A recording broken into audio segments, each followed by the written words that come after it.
Whole Story Quest Audiobooks presents The Lion at Sea by Max Hennessy, narrated by Christopher Weeks. 1. It just wasn't possible. There weren't that many ships in the whole world.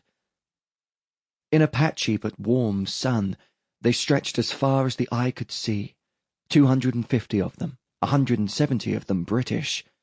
They formed a parallelogram 6 miles long by 2 miles wide. Yet not a single man and not a single ship had been brought home from abroad for this tremendous display of that principal instrument of Pax Britannica, the Royal Navy. The great vessels, many wearing admirals' flags, were drawn up in 2 columns.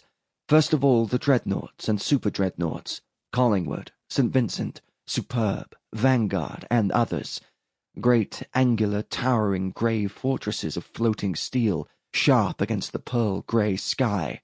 Then the battle-cruisers, indefatigable, indomitable, inflexible, implacable, a whole array of them, only slightly less formidable than the dreadnoughts. Then came the armoured cruisers, light cruisers, destroyers, submarines and torpedo boats, and all the ancillary vessels, representing every aspect of naval preparedness, the sea between them covered by darting cutters and picket boats like maybugs on a pond. Finally came the foreign battleships, the German Vendée, the French Danton, the American Delaware, and 15 others, and the foreign potentates' yachts, aflutter with flags, whole strings and windrows of them, all caught by the southwesterly breeze that poppled the grey water.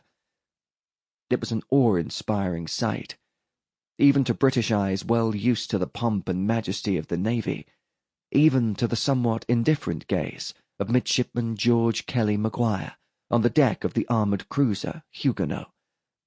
A solid phalanx of machinery and armour manned by thousands of the most skilled seamen in the world, the Coronation Review lay broodingly across the entrance to the Solent, one of the most vulnerable waterways in the British Isles, like a solid bulwark against aggression.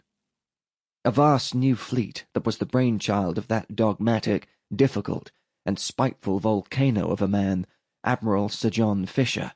The great ships belonged to a navy that he had transformed almost overnight.